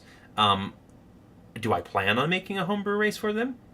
Maybe eventually. I know that some people have been talking about us doing a source book out there for Aneria, which would be really fun to do. And that would include the Axtoli, the Kitsune, the Lede, and the Edaquathan as types of races. That's along with like the Knife Dancer and possibly the Shield Breaker and a couple other different things. Yeah, we can have some cool different subclasses in there for sure. It is. Preston would have to warm up his art hands just to make sure everything got 3 painted. charges to use the teleport spell. You and up to 8 willing creatures of your choice to a spot that you can see in range, or a single object you can see within range, or a destination, including permanent circles. You know what? Yes, I will allow that. You get 3 charges of it to teleport, and then you regain 1d3 at dawn. Okay. Specifically because Anthony has been so great about donating. I appreciate that. But that will also make travel a little bit easier for me to handle. if you can basically be like, I remembered these permanent circles, and I'll just use my Helm of Teleportation to get there. So yes, Belt has a Helm of Teleportation. You heard it here first. That's canon. And if I ever try to go back on that, you just point right to this stream and say, Cory, you can't go back on it. And then he'll say, I am the DM. I can do whatever I want. Bosco says, yes, please, source book. We want to, yes. Yeah, it is a lot of work. It's a very big commitment. Yep. So everyone just keep doing what you're doing, liking, subscribing, sharing, trying to get friends and other people involved. The more interest we have in it, the more we can justify doing it. Because if it's only going to sell like 50 copies, you know, Yeah, I guess we can make it kind of small source book. We don't have to be 300 pages. So it probably would end up being a Kickstarter, right? Yeah. Let's be honest. Yeah, true. And then if it didn't sell as a Kickstarter, it might just go up on like RPG, drive-through RPG or something like that. Yeah. As we had time. Yeah. Anthony says, thanks guys. No, thank you. You just made the Wayward Watch's life a whole lot easier with your donations. Yes. You'll get a Bolt thanks you. I'm in a campaign that just started, primarily Harengon, with racial differences between medium and small sizes for Turtle Barbarian and my Kitsune, Tortoise Fox, and the Hare. I love it. I absolutely love it. Fun fact, bunny folk are some of my favorite anthropomorphics.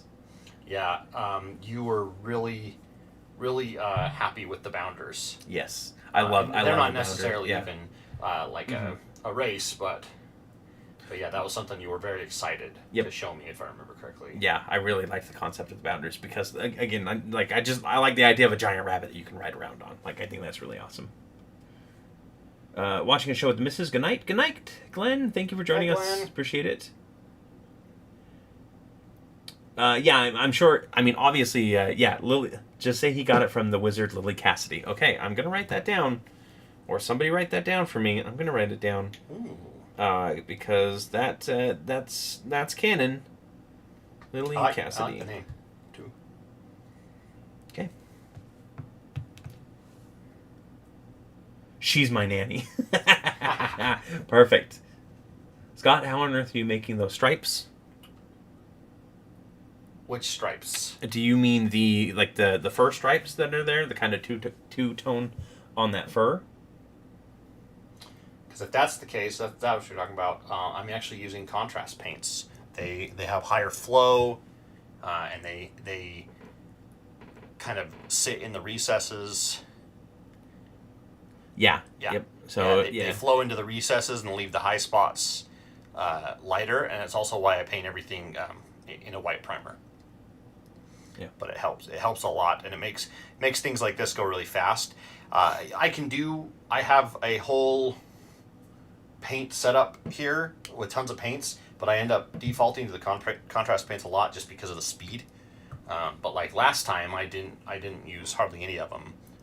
I did Bolt with just some metallics and stuff. So yeah, because you don't have any contrast metallics. No, I've not seen any made with the company yet. Yeah.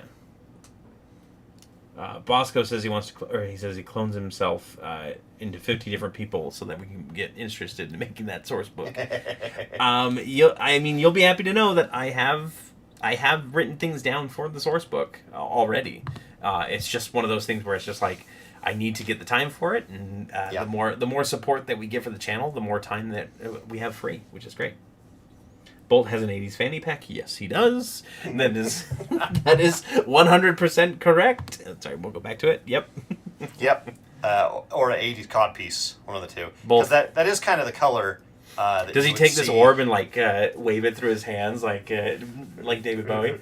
So that's kind of like the colors you would see on the crazy carpet in the old carpet in movie theaters and stuff, where it had it was black, but it had a whole bunch of different swirls of like pink and purple and all that stuff in there. Usually it looked like confetti. Yes. Yeah.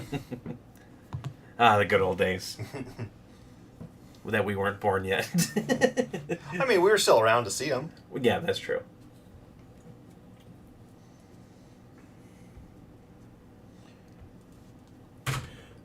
They ask any difference between contrast paints and a wash. Yeah. So, a wash is actually quite a bit thinner. Contrast paints are kind of like in the middle, and they have contrast paints. Sorry. Keep going. My brain's not working. And they have a higher pigment count than a wash, but you can get a similar effect with a wash if you do it a lot. Right, you have to do like 6 or 7 coats, but with contrast paint. In fact, here, since anyone that's new, this is what they look like. Better blow them out of the way there. This is what they look like these are like some paint swatches. They have a couple different materials and stuff, and so this helps me visualize what they're going to look like on the figure. And Citadel makes these, and Army Painter also makes them. I haven't got the Armor Painter ones yet, but I want to pick up some of the Army Painters because they have different colors and they have some more vibrant stuff. So. Anthony asks how much for a magic carpet. No. I'm gonna say no. I don't want you to keep spending money just for magic items for the group. The Helm of Teleportation is great. I'd rather them have an airship eventually, which would be cool. But we need to get. That means we need to print another airship. We've got a few that no one's ever seen. That's true. That didn't get used. Richard says, I can't paint a wall with a roller, let alone those minute details on figures. I thought you were trying to... I first read it as you were trying to use a paint roller on your figures, which... Yeah.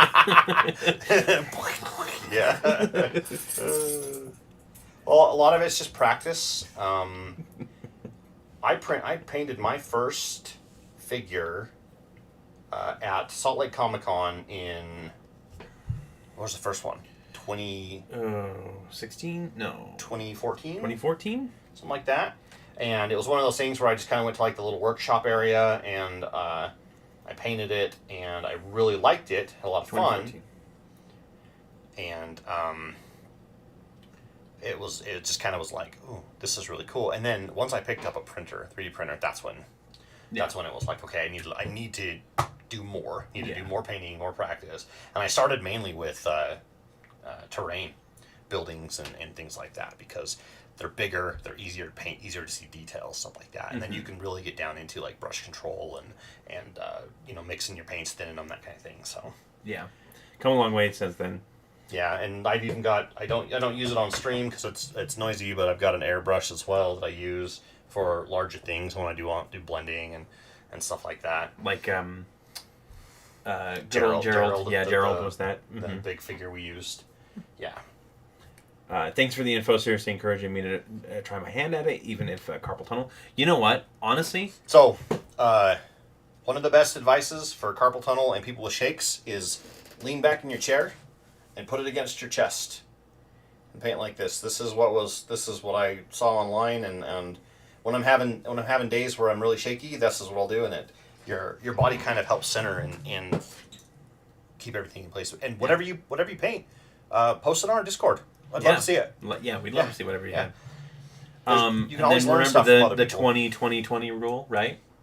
Every 20 minutes, take 20 seconds. Take 20 seconds to look at something 20 feet away. It'll help your eyes. Yeah. So you don't hurt your eyes. So you don't go cross-eyed. Yeah. Yeah, you don't get a headache and stuff. Did I really just go cross-eyed on the stream? You did. It's on the internet forever now. Great, perfect. Cory's a hego face. Oh no. No. Be right back. Just kidding. No, that's so bad. I'm sorry. I'm so sorry. Minifig ASMR stream.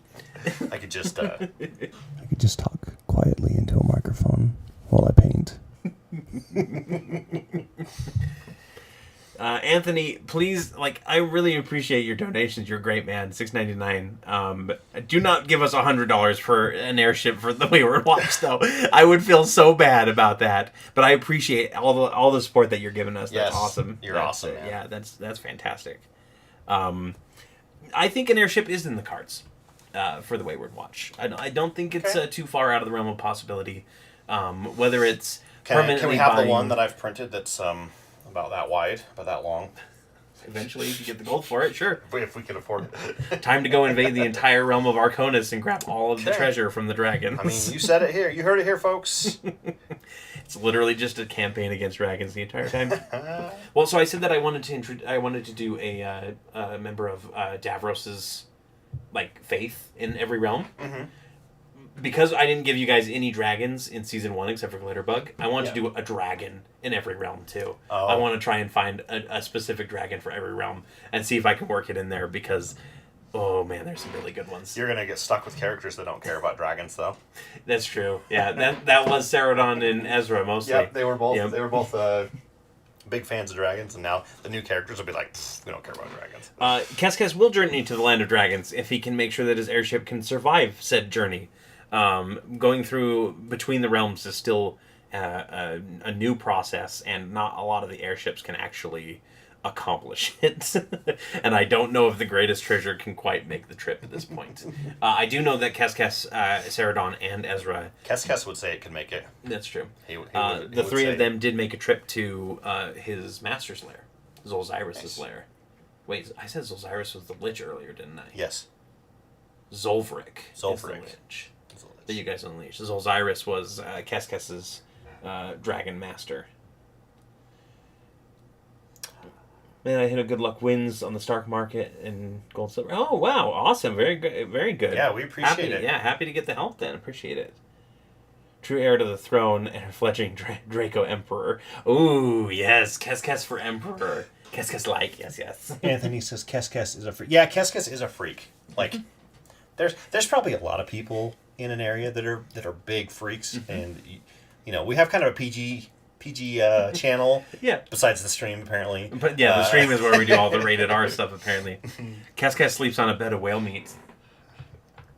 Mm-hmm. That's kind of that's freaky. Yeah. Yep.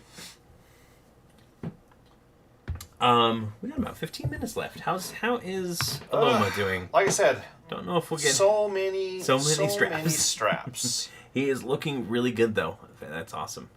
I love that shield too. That Hero Forge shield is really cool. Flower shield. Are you gonna band that in gold too? So the reference Colby sent, it's got some kind of a wood brown. Okay. So I'm gonna do like kind of a wood, almost a wood color on it. Each one of the little leaf things and on the outside. But right now I want to do the freak of nature, the weapon. Weirdo. A little bit because he is an albino. Well, you can be both. You can be both. Yeah. We don't kink shame in Aneria. Well, you don't. Bolt doesn't at least. Bolt doesn't. No. Yeah. No, definitely. Bolt not. doesn't really understand kink. No. This is my favorite spell effect color that I have. Yeah. Yeah, because it's a very light, like, kind of a bluish green. Oh, very cool. Yeah. Just adds a little bit there. Yeah. I love Kes. It's Irish slang for cool. Oh, totally intentional on my part, obviously. Sure. Yep. Sure. Totally. Bosco says it's a very strapping young gentleman, that character is. Bravo. Anything that gets Cory to cringe gets a clap from me. Gets the clap from you? Sure. If you want it. No. Nobody does. Nobody wants it. That's fine. Bolt stepping right over the gutter for the rest of the party has their minds. It was one of my favorite parts of the character. Yeah, it pretty much especially when he would walk up to somebody and start talking about buttresses to them. Yeah. And they clearly they thought it was innuendo, and they would be really freaked out about it. I think that happened with an elf woman one time, where you were talking about buttresses. And all I can think of is that meme. Is that meme where the guy's got the back of the girl's neck, and he's explaining something to her, and it's buttresses.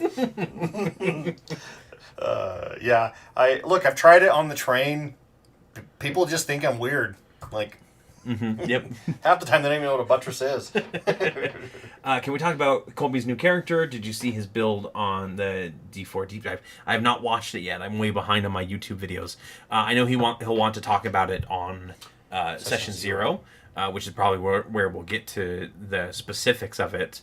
But maybe if we can ever get him on one of these streams, we'd be more than happy to have him discuss what Aloma is all about. That would be really cool.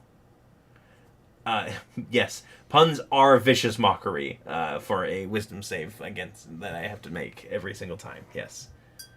He fails all the time. So if you weren't sure, Cory and I, we actually live in the same house. Mm-hmm.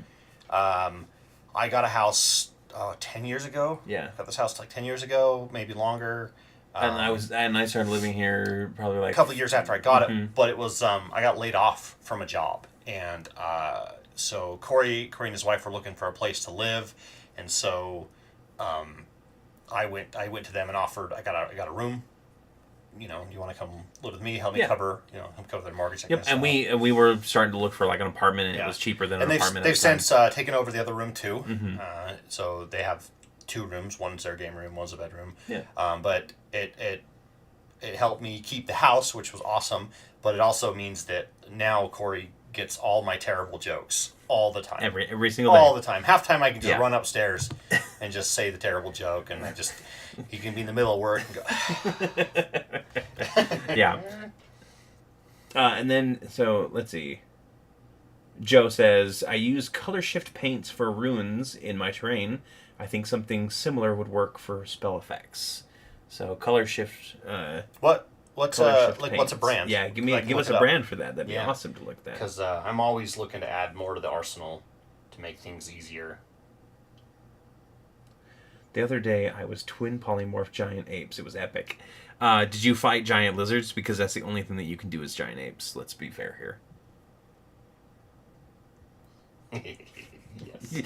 Thank you. It took you a moment for that. Yep.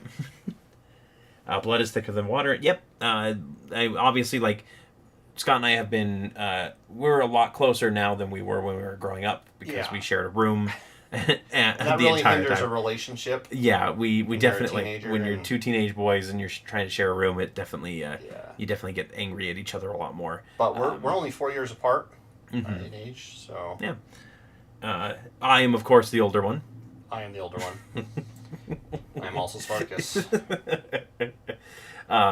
But yeah, and it's actually been really nice lately too because, and if you guys haven't heard yet, the housing market is terrible everywhere, and it's particularly bad in our state too. Our state has had a really bad time of it. So basically, the plan was a couple years ago to start looking for a house, and those plans are put on hold until things start coming down. So yeah.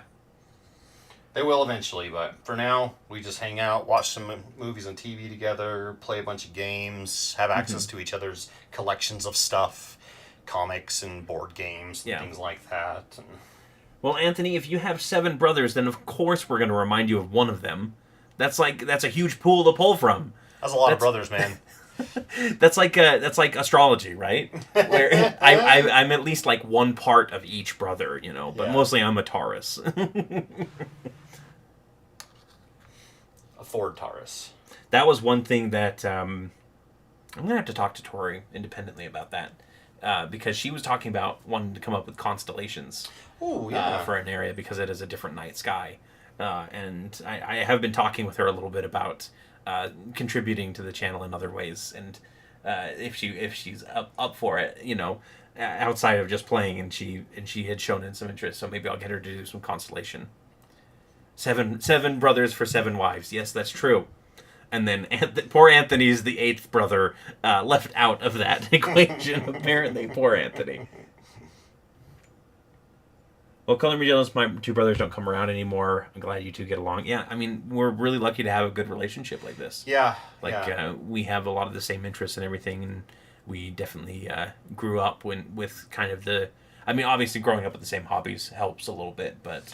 I know I have a lot of friends and stuff that I know that they do not get along with a lot of their family, and I do feel pretty fortunate in order to get along with most of my family.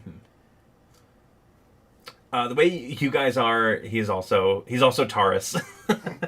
We are both Taurus, actually. That is, we are both Taurus. Our birthdays are actually 2 days apart. Yeah. 3 days apart. 2 days. 3. No, 3 days. 3 days apart. Is that how you do it? No, 2 days. From the 29th. Yours is the 29th, mine's May 1st, yeah. 30th. And then 4 years. Yeah, obviously. 4 years, yeah. And then, so Joe adds to his whole thing. He says he uses acrylic paint for the terrain, folk art color shift metallic. Oh, okay. Color shift. I have some folk art regular acrylics that I use because they're pretty cost effective. Yeah. Brosby Days 8th and the 23rd. Okay, all right, yeah. May's a great month for it. Mine is literally the first day of May, which means that it gets skipped over by most things because it's a transition to the new month, and most people are worried about like other things transitioning to the new month. So, like every year at work, I get an email about 3 or 4 days later from the person who does like the birthday calendar sends it out every time because it's always a couple days late, right? Right. And she always sends me an apology, just being like, "Oh, I'm so sorry that I missed your birthday," and it's like, "Oh no, it's again." Fine." Yep. You just Again. reply back with again with a little asterisk, like, "Here, I corrected it for you." Yeah. But we do have brother versus brother. That's true. Scott and I do often butt heads as far as some things go. But honestly, like, I think the biggest issue is trying not to engage with all of your fun ideas for your character because I can't give you everything. Yeah. And I know that that's been an issue sometimes where basically if you come to me with a good idea in the campaign, I'll be like, oh yes, let's absolutely do it. Let's find a way to work into that. And because Scott knows me so well, and because we spend so much time together talking about, the fantasy games and everything like that, like always coming up with new ideas. I have to hold back and not convince him to do all kinds of cool stuff with Bolt or other characters or. Yeah. Yep. I think the biggest thing I ever gave you was a mechanical boulette companion. Yes. That was also like a siege tank. And holy crap, Anthony, $69.99, nice. Dang, nice. That says specifically towards the mortgage, Scott, XXX. One day it'll be paid off. Yeah. We actually have, and this sounds kind of mean, but as soon as Cory and his wife are able to get a house, That doesn't sound mean at all. It sounds great. Well, yeah, okay. I just don't want it to sound like I'm trying to kick you out.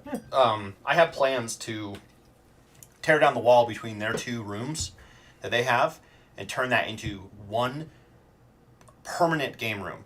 Big custom table, shelves on all the walls, drawers full of dice, snacks, drinks, microphones, cameras, everything. Mm-hmm. So if that time comes while we're still doing this, I will absolutely be filming it and doing like a behind-the-scenes renovation video series. Yeah, so, absolutely. Because I want to A, document it for me, and then B, just like show everyone what's going on. Yeah, yeah, and Anthony is absolutely a saint for helping us out. We appreciate that. But put it to good use. Don't obviously, you don't have to feel obligated to donate to the channel at all. Liking and talking with us here, making sure that we're just hanging out. Yeah, just hanging out. I mean, that's what the whole thing is, and we appreciate all of that. Yes, if we ever move out is the answer there. Obviously, again, like the housing market is terrible right now. There are other things going on. Obviously, that are preventing things, but yeah, it'll eventually happen one of these days. I think you strike a good balance without showing favoritism. Thank you. I work really hard to make sure that I don't show favoritism. It's very hard for me with family members. Specifically, I remember when my wife was playing, I had to very much like stop my initial reaction of just agreeing with whatever crazy idea she wanted to do to be like, okay, how would this play out in game? I think the first game that she played, she wanted to throw her mace and have it returned to her hand immediately at level 1. And she was playing a fighter. And I was like, I have to say no on this, but you could probably tie like a rope around to it. And that became one of her tricks that she used to do, is she used to tie and there's a rope. Isn't there a feat that lets you do that? Or... I think specific magic items are like returning weapons, that sort of thing. Yeah. Load bearing. Just beware of load bearing. Oh, don't worry. I've already checked. It is not a load bearing wall. Absolutely not. And to be fair, Casey didn't do too many crazy things, as she points out on the chat. Yes, it was just true. There were just times where I had to be like, I have to remember that I can't just agree to whatever my wife says, kind of thing. I also try to kind of take a back seat to that kind of stuff, the wild things, because I can do that in private game, things like that, and I don't want anyone in the group to feel like they're not getting an equal amount of time and like play, and just something to be conscious of. So yep. Don't forget those supporting buttresses when you build the studio. There might be. I might actually do that as a fun thing, like in the corners or something. Just put up. The next people who own this house are going to be like, what? Like, what is this? Why? This doesn't do anything. That's okay. It'll be a big nerd room, and they'll either understand or they'll fix it and do whatever they want.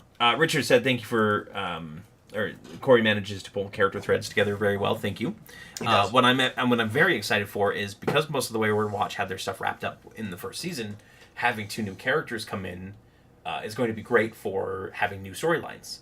and having some extra stuff character-wise coming in. Because, yes, we've got a little bit with Bolt. We can still do more with Victor and the Eight Rings. But there are definitely, like, adding in some new characters. Because Ceridon's story was more... I mean, I could have come up with more for her, a little bit more for Ezra, that sort of thing. But most of that was kind of like their character arc was finished. So let's go ahead and take a look at Aloma to round out the night here. Because we are just about at 9 o'clock. So he's still a work in progress, but he is looking rather tasty, if I do say so myself. No, I mean, not to say that to Colby's character, but I can say that. Sure, you can say it. I can say it. Yeah, sure. see how many straps? That's just the chest piece. The legs are covered in them. It's gonna take me another hour to do.